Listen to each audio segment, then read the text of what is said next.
Hey there, goblins! I have a last-minute plug for one of my favorite things in life: coffee. One of my friends is the founder of Folk Hero Coffee Company, and he is giving all of my listeners a 10% discount on their purchase. Folk Hero Coffee has blends with West Virginia themes such as Mother Jones, Sid Hatfield, John Brown, and everyone's favorite cryptid, the Mothman.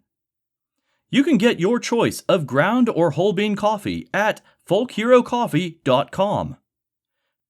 To get your discount, use the coupon code Esoteric22 at checkout. This code will be good until the end of the year, so place your orders soon. Once again, the website is folkherocoffee.com and the code is Esoteric22. As they say at Folk Hero Coffee, sometimes all it takes to be your best is a little bit of the good stuff. And when it's too early for that, there's coffee.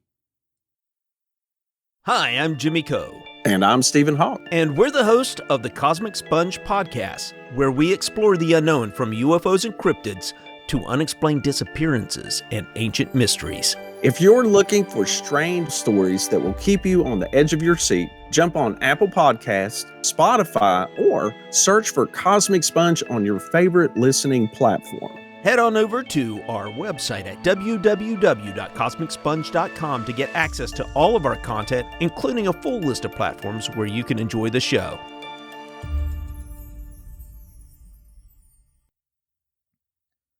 The world stands at a precipice, where the urge to hold on to power without service provides one with the empty comfort of a rewarding of the ego.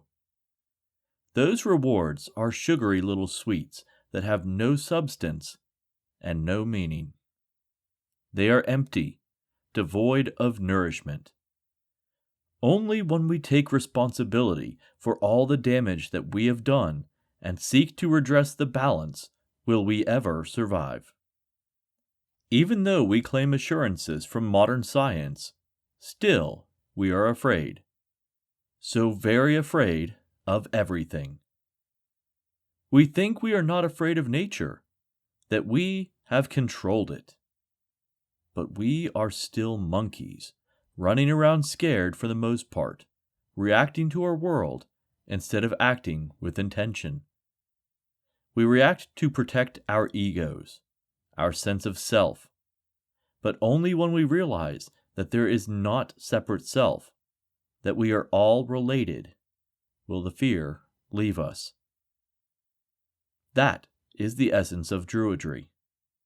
It is connection, being part of an ecosystem, weaving threads of inspiration, and finding our place in the world, in the here and now, in harmony, and with respect.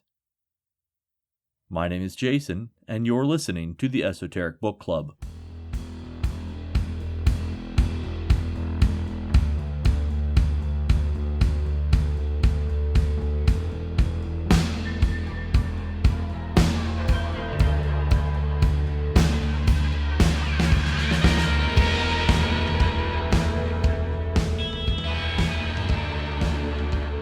Welcome back, goblins! I'm your host, Jason, and tonight we will be taking a look at the work The Book of Hedge Druidry, a complete guide for the solitary seeker by Joanna Van Der Hoeven.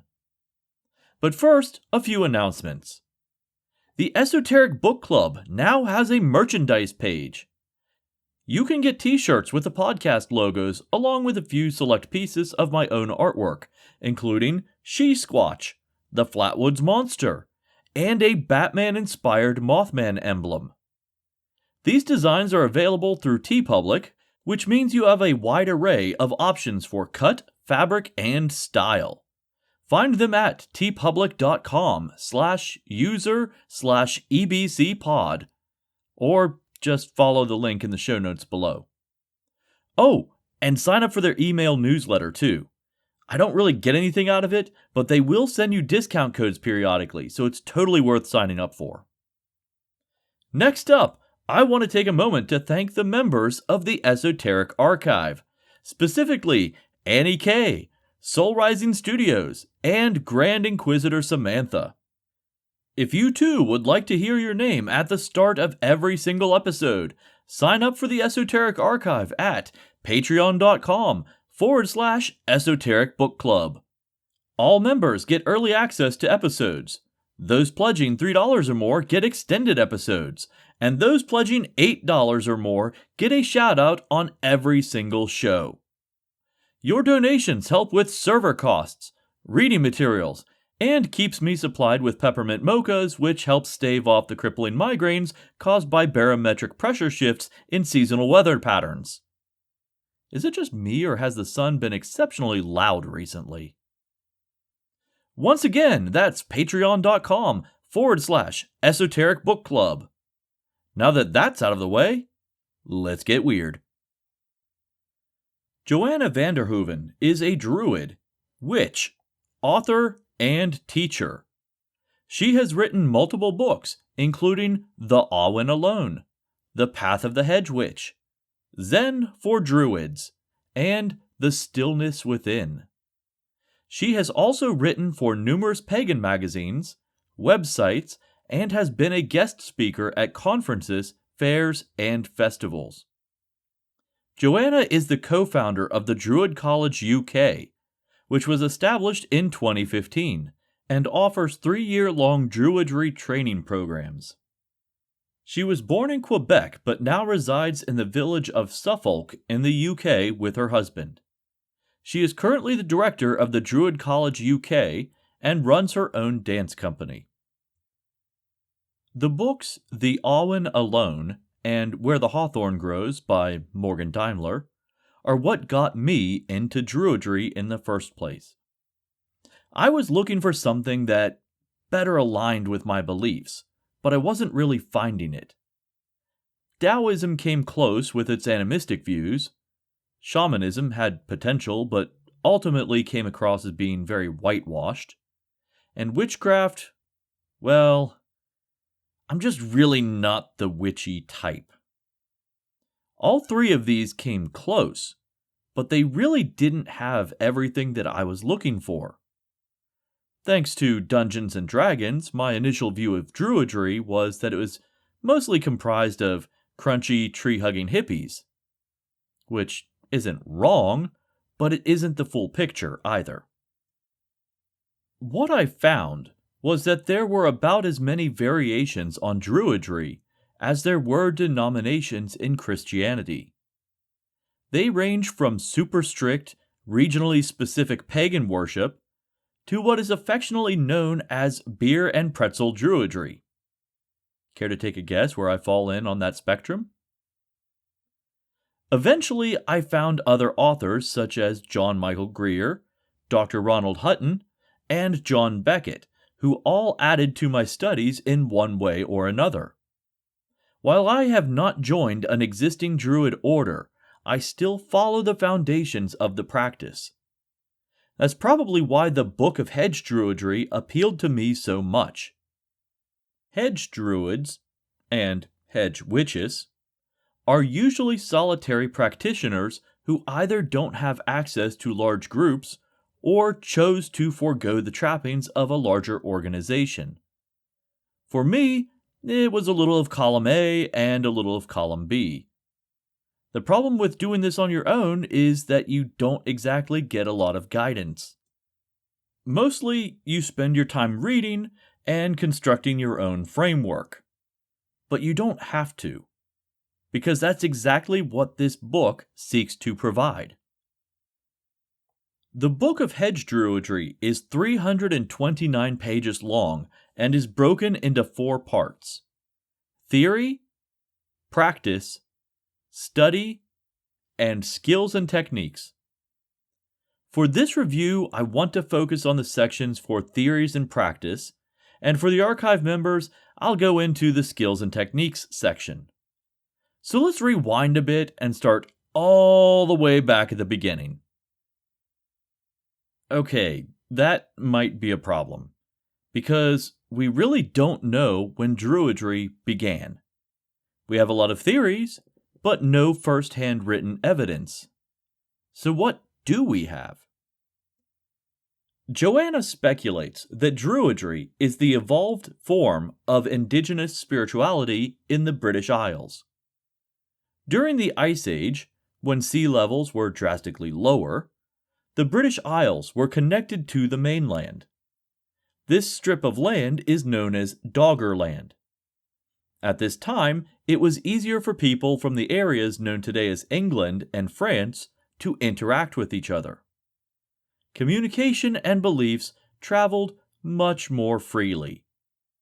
As the sea levels rose and divided the land, communication became less frequent until eventually the British Isles were completely cut off from the mainland. Sure, trade still happened, but not as freely as when you could just walk to your destination. So while spiritual practices may have developed along similar parallel paths, Druidry did diverge slightly between Ireland, the UK, and the mainland. At least, that's one theory. The other theory is that Druidry began in the east and migrated westward, eventually coming to the British Isles. Personally, I feel like it's probably a little bit of both. I have a feeling that the basis for their beliefs was already established regionally during the Ice Age, and at some point a group known as the Druids created a universal framework and training system that codified those beliefs. But we don't know for sure. There is very little about them in recorded history. In fact, most of what we do know about the Druids comes from the Romans. So let's take a brief aside to look at what is said about them.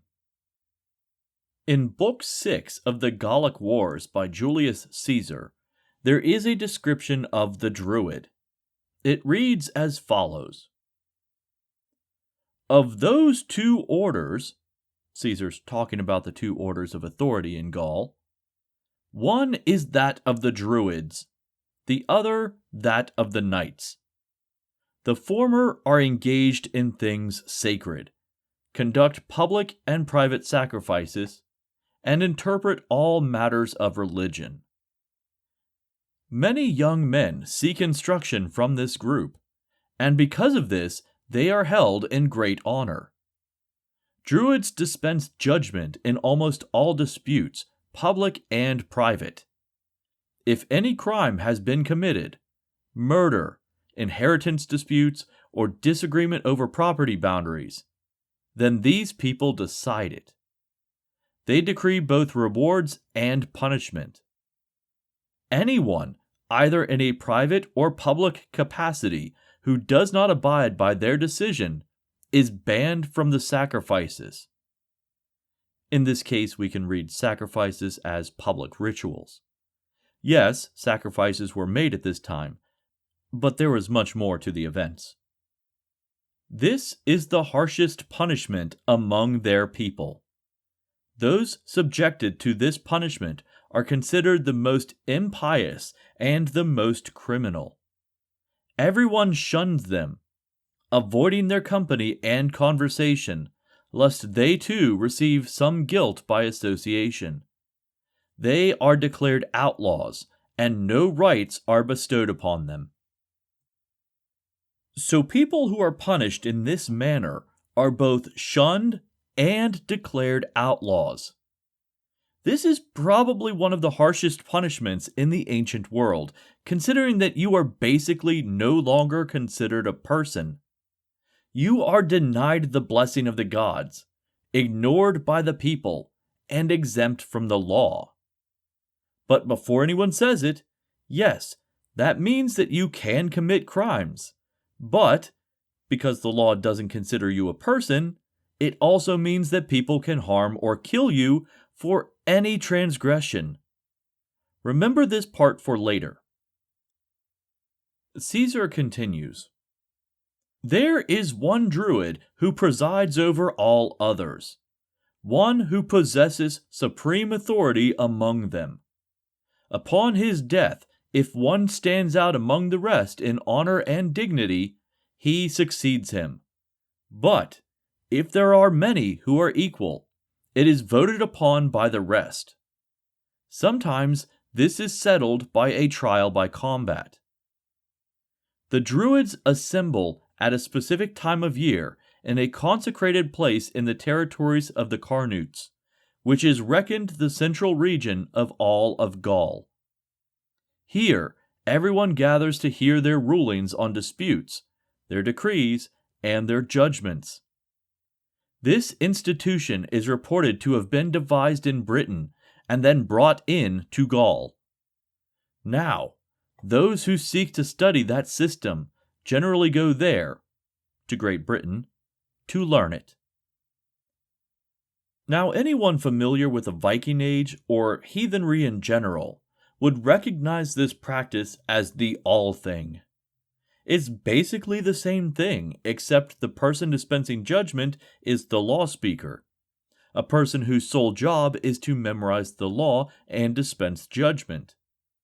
It's kind of like having a single Supreme Court judge for each region of the state. Personally, I feel like the role of the law speaker was a secular transition from the original Druid caste.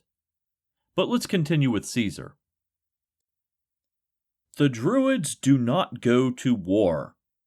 Furthermore, they are exempt from taxes and conscription.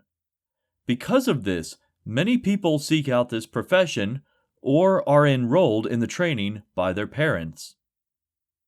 It is said that they memorize a great number of verses. According to some accounts, it is said that they remain in their studies for 21 years. It is also prohibited to write down anything pertaining to these lessons. Druids are not prohibited from writing in general, though, and, when they do, they use Greek letters. Now, these accounts are a single snapshot in time. As Rome continued to expand, the Druids did in fact involve themselves in war. This usually came in the form of cursing enemy armies or in more of an advisory position. You may have heard previously that the Druids were not allowed to write things down, which, as we've heard, is only partially true. They were allowed to write, they just weren't allowed to write down anything pertaining to Druidry. There is one last part I want to take a look at before we move away from Caesar. This is probably the most controversial passage about Druids and is often read out of context. So, here we go. All of Gaul is obsessed with superstition. Because of this, people afflicted by disease or those preparing for battle or other dangerous activities will sacrifice humans, or vow to make said sacrifice, utilizing Druids to perform these rites. It is believed that the life of a man must be sacrificed in order to preserve the life of another man. Otherwise, the gods will ignore your plea. Sacrifices of this type are also arranged for matters of national importance. In these cases, a giant figure is constructed with hollow limbs. These hollow limbs are filled with people convicted of theft, robbery, or other offenses, and the figure is burned. It is believed that the gods prefer the sacrifice of criminals, but when they are lacking, the sacrifice of innocents are acceptable. Okay, so the idea of the burning of a wicker man full of people has been around since this was written, but it is often seen outside the context of that culture. Before anyone gets too excited, I am not advocating for this practice. I am simply saying that it makes sense if you look at it holistically from the view of a person from Gaul. Let me explain a bit more. As we saw earlier, Druids could declare people outlaws and then shun them. These criminals are no longer protected by the law, since they themselves willfully ignored said laws. They are also cursed by the gods, as declared by the Druids during their conviction. So while they are still considered men, they are no longer given divine or secular protection. They are outsiders, no longer part of the community. They are no longer a Gaul. Laws and protection are for the defense and prosperity of your friends, family, and community. If you're not part of that group, you're against it. So while they are still performing ritual human sacrifice, they are sacrificing those who are seeking to destroy Gallic social cohesion. Unfortunately, when you are in this mindset and human sacrifice is necessary to protect the life of your people, you sometimes need to resort to the sacrifice of the innocent. This became evident when the full might of the Roman army was thrust upon the Gallic people. There's simply not enough criminals to sacrifice to prevent the onslaught of multiple legions. What can we learn from this, though? We see that Druids were highly educated leaders of the community, but were not chieftains or kings. They were judges, priests, and arbiters. They didn't directly engage in war, but they were still involved with it. They couldn't be conscripted, but they weren't above fighting. They didn't write down their teachings, but they also didn't shun writing in itself. They valued law, community, knowledge, and the gods.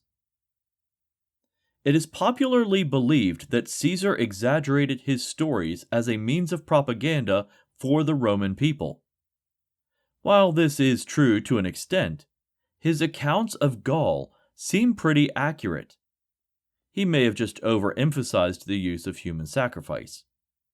After all, he was seeing Gaul at its worst and most desperate. Besides, Rome was publicly executing people by feeding them to starving lions. Are the two really that different given the context? Not really. But historically, people seem to place more emphasis on one than the other. Let's get back to the book before I get too sidetracked here. So all of that took place before the current era. For the most part, Druids were either exterminated or driven underground by the Romans, and eventually by the Christians. Some Druidic entities became canonized, such as the goddess Brigid becoming Saint Brigid, but most of the time, the church came in and built a structure over top of an existing sacred site. While this stifled most of the pre-existing traditions, the construction of monasteries did help to preserve existing oral tradition. This is how we still know about Brehon law and a large chunk of early medieval mythology. Without monastic scribes, a lot of this would have been lost forever. Then we jump about 1,000 years all the way to the 17th and 18th centuries, where we see the Druid revival, where people attempted to reconstruct a nature-based religion. I'm using the term reconstruct very loosely here. For the most part, these individuals were making things up as they went, while vaguely structuring it on early archaeology. What I find interesting about this time period is that we see the varied structure of Druidry becoming a hallmark of the practice. Some Druid groups were religious-based, some were social groups, some were secret societies, and some were community organizations that were like a combination of a labor union and private insurance company.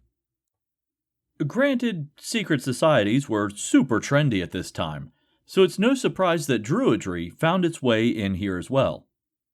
As with most trends, the popularity of secret societies died down, and along with them, Druidry, at least until the 1940s and 50s.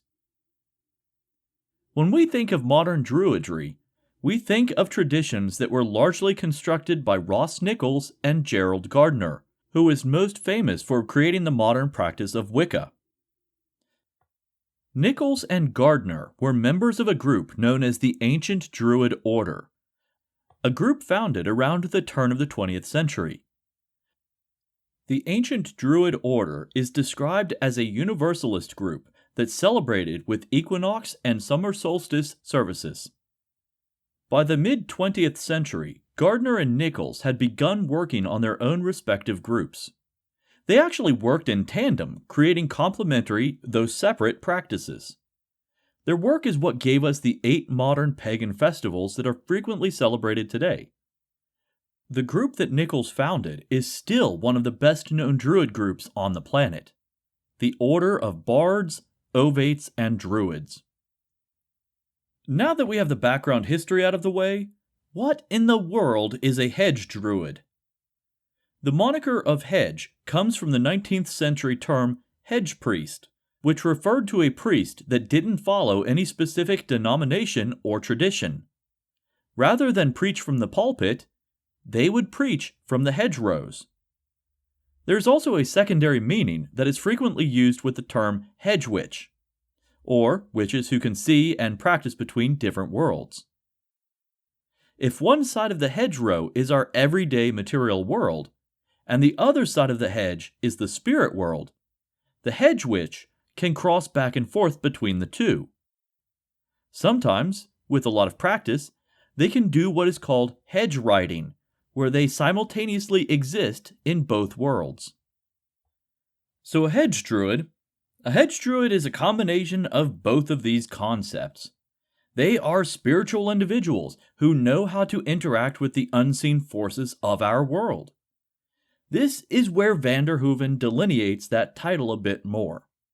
She divides it into 2 categories, the mystic and the monastic. She states, quote, "The path of the mystic is a solitary path where personal connection to the divine is the central focus." The mystic druid does this from within society. They find peace, joy, and divinity in the mundane. The monastic druid, quote, "retreats from the world to connect with the essence of the divine." This type is considerably more rare in this modern age, since we don't exactly have druidic monasteries that create a support structure to facilitate this hermitage. So, in short, mystics are a part of society, while monastics are a part from society.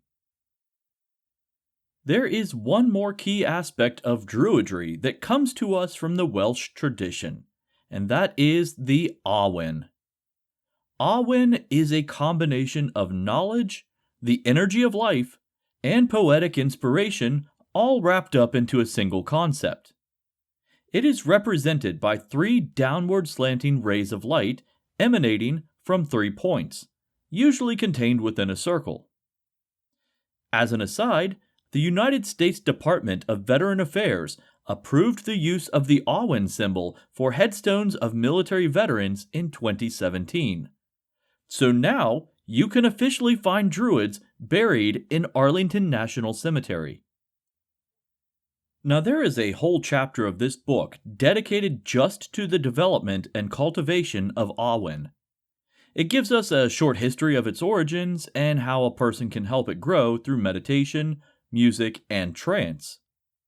While it is informative for helping grow an individual's practice, it is not the most entertaining show material, so we're going to move on.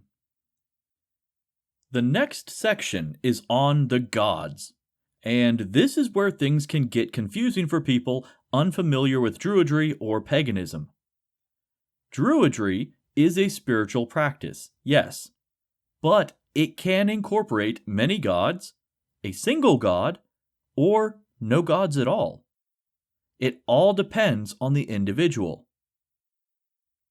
As Van Der Hoeven states in this book, quote, "In Druidry, we work with the ancestors and the spirits of place, and these can often become interwoven with concepts of deity, their stories, and their forms. As a hedge druid, I can make up my own mind about what constitutes deity and what does not, based on both research and experience.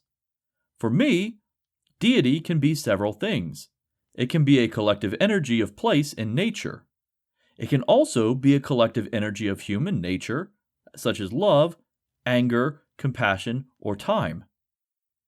deity can also be a collective energy of ancestral stories, where we find named gods in the old tales such as Brigid or Lu, Tyrannus or Nematona. End quote. So in Druidry, you can find the divine in absolutely anything, not just in anthropomorphized gods and goddesses, but also in spirits, in location, or even in the heart of a single tiny acorn. And let me tell you, being able to find a divine spark in the simplest of situations is truly a type of magic in itself. Okay, so maybe you're sitting there saying, what if I want to work with Celtic deities? Where do I begin? Okay, so first you have to understand that the term Celtic is a blanket term for a group of shared cultural practices. There is no Celtic pantheon, but there are Irish, Scottish, Welsh, and Gallic pantheons. Granted, there are others, but these are the more common ones that modern Druids work with. While she doesn't go into any great detail about the specific deities within these pantheons, Van Der Hoeven does provide a brief list of several of the major figures. It's mostly a way to point someone in the right direction if they choose to work with these entities. Once we move on from deities, we have a few other concepts found in the practice of Druidry. The three realms, the world tree, the four quarters, the wheel of the year, moon cycles, meditation, prayer, magic, and animism. Okay, so that's a lot. Let me just go ahead and summarize each of these for you. When most people think of the elements, they think of the classical Greek categories of earth, air, fire, and water. Japanese philosophy adds the void as a fifth element. The Mahabuddha uses the four classical elements, but also incorporates space and consciousness. In China, there is a slightly more complex system of elements that is focused on how they interact with each other. In this system, there is water, wood, fire, earth, and metal. It's kind of like a five-way rock, paper, scissors where one element can overcome another, but is still defeated by a different one, all while interacting with the two remaining elements. In Druidry, we make it simple. There's only three elements. Because Druidry is kind of obsessed with trinities, if you haven't noticed. These elements are land, sea, and sky. Now these three aren't quite the same as the others. You wouldn't find them used to describe things in Dungeons and Dragons. Fireball sounds kind of cool. Landball? Yeah, not so much. The Druidic elements are more of a framework for philosophical thought. Because of this, there is actually a bit more overlap with Eastern philosophy than with Western. That said, I want to remind you that modern Druidry is a 20th century concept superimposed on a reconstructed belief system, so the similarity to Eastern philosophy shouldn't be too surprising. Moving on, the concept of the world tree is pretty much universal at this point. The tree is the axis of all reality. The roots run into the underworld, the realm of the dead and lower entities. The limbs reach into the sky and represent intangible things like thought and the soul. Things that are ephemeral and difficult to grasp from where we exist, which is huddled around the trunk, which represents the physical, material world. This allegory is an excellent tool for meditation, which is also covered later in this book. But since it's pretty much the same introduction that you'll find everywhere, I'm going to go ahead and skip that section. The next few chapters covers the four quarters, the wheel of the year, and the cycles of the moon. In short, the four quarters are a combination of compass points, seasons, and the cycles of life. This is a totally modern introduction, and Van Der Hoeven attributes it to ancient Greece. But I think the modern source is quite likely the North American indigenous plains tribes and their concept of the medicine wheel. Either way, this concept is more commonly found in Wiccan practices or in neo-pagan circles, though some Druidic groups utilize it due to its familiarity. The Wheel of the Year, as I mentioned earlier, was a creation of Nichols and Gardner, who combined various pan-Celtic festivals into a single ritual cycle that divides the year into 8 segments.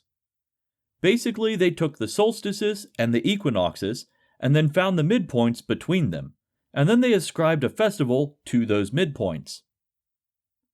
The Cycles of the Moon is a pretty interesting chapter. It covers a slew of factoids, history, mythology, timekeeping and correspondences, all with the moon phases. Now this may make me sound ignorant for not knowing this, but I always thought that the moon was unable to rotate due to being tidally locked. No, apparently it does actually rotate on its axis, but it rotates at the same rate that it circles the Earth, so it appears to be standing still. Basically, as it orbits, it also rotates, so the same side faces the planet no matter where it is. How cool is that? This is also the chapter where it's explained that timekeeping in the Celtic world was lunar-based, and, to them, the day ends at sunset and a new day begins at night. Which isn't that crazy if you actually stop to think about it. When does the day end? Most of us would say at sundown. But in our modern world, the day technically ends at midnight. Once you really think about it, starting the new day at midnight seems kind of arbitrary, doesn't it? Another super useful aspect of this chapter is that Van Der Hoeven lists several charts listing the names of specific moon cycles throughout the year, based on various cultures. These names are still in use today and appear to be a combination of both English medieval names and Algonquin names from North America. Names like Wolf Moon and Cold Moon seem pretty universal between all of these groups, though. This also only applies to the Northern Hemisphere. I'm not sure if the Southern Hemisphere has different names for the moon cycles, or if they simply reverse the order. If you happen to know, leave me a note in the comments. The final chapters in this large section are on meditation, prayer, magic, and animism. They are largely an introduction to each concept rather than a step-by-step guide, so I will skip describing them. And that basically covers the first third of this book. Beyond this section, Van Der Hoeven delves into the actual practice of Druidry. I call this the how-to section. She also goes into the different paths of specific study and a section on the ethics and responsibility of actually being a druid. It's a pretty intense book when everything is said and done. It's certainly not something that you can sit down and digest in a single reading. I feel like if you were particularly motivated, you could probably get through the first section without much effort, since it's largely history and theory. Once you move on to the section about the actual practice of Druidry, you'll want to slow down a bit and take time to, well, practice. This book is dense. Let's face it, there's a lot here to cover, and Joanna Van Der Hoeven makes an astounding attempt to cover all of the information to some degree. That's honestly pretty impressive. There's a lot of books on the market that want to spoon-feed you information, or they simply repeat the same introductory material over and over and over again. While a good bit of the material in this book can be found piecemeal through the Pagan Portal series, the Book of Hedge Druidry delivers all of that knowledge to you in one giant chunk. When people ask me about the practice of Druidry, or are interested in possibly starting it themselves, I usually recommend the All-In Alone first. It's a good way to sample the larger concepts before diving into the details. If they are receptive to the ideas in that book, then I recommend they pick up this book. Honestly, after reading this title, A person will need specialty books to further their practice. It's that all-encompassing. So yes, I highly recommend the Book of Hedge Druidry by Joanna Van Der Hoeven. I'll post a link in the show notes to both of these titles. And that's all I have for tonight. The Esoteric Book Club can be found on Facebook, Instagram, Patreon, and at esotericbookclub.org. Intro and outro music is from the song Fight Don't Fight and is courtesy of Sarah Rudy and her band Hello June. You can find more of their work at bandcamp.com or at wearehellojune.com. Archive members, stick around for a discussion on Druidic tools and prayer. For everyone else, have a great holiday season, whatever it is that you may celebrate. So until next time, remember, practice your rap battles because the Marilu is coming soon. Good night.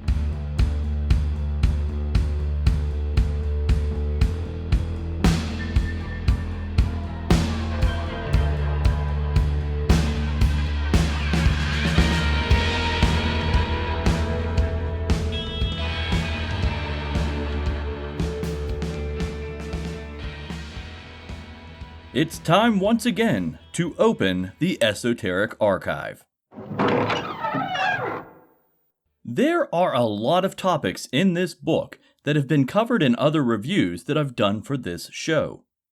Topics such as working with the ancestors, creating an altar, and basic meditative practices.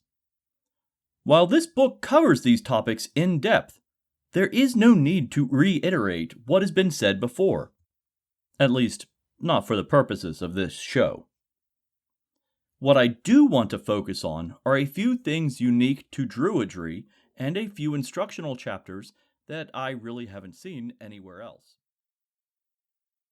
Hi, Techie Joe here. I work with Ace and Knight and some of the best psychics in West Virginia to create amazing live streams and podcasts for the Psychic Coffee Shop Network. Together, we brew up great content discussing news, events, hot topics, and more, all from a psychic perspective. On the Psychic Coffee Shop, we interview amazing authors in the metaphysical realm. Coffee and Tea combines ASIN with Tracy, Dottie, Natalie, or Lady Gwendolyn for the good and the bad of being a psychic. Shameless Self-Promotion with Dottie the Psychic talks to leading and emerging YouTubers and business owners in our community. Mountain Bears brings you the latest in LGBT news and politics. The Psychic That Plans answers the question of, well, how a psychic plans. Plus, we're live on air. We take your comments and your questions, including psychic advice questions. Check out our amazing programming, book an appointment with top psychics, and find out all the wonderful things we have to offer at pcsbnetwork.com today. Hey everyone, Natalie here from the Pendulum's Path. If you need guidance, direction, spiritual connection, or more, then listen up. I have worked as a psychic and a medium for over 3 years, connecting people from all over the world with their loved ones in spirit, giving them insight and guidance into their current situations, the past healings that need to be worked on, and what it is they need to know today in order to have a better future. It would be my absolute honor if you would visit my website at www.thependulumspath.com. I also offer emailed readings for those with busy schedules too. Also, for you goblins who subscribe to the Esoteric Book Club, I have a special coupon code just for you. Enter the code Stay Weird to get $5 off of any order of $25 or more. Hope to see you there.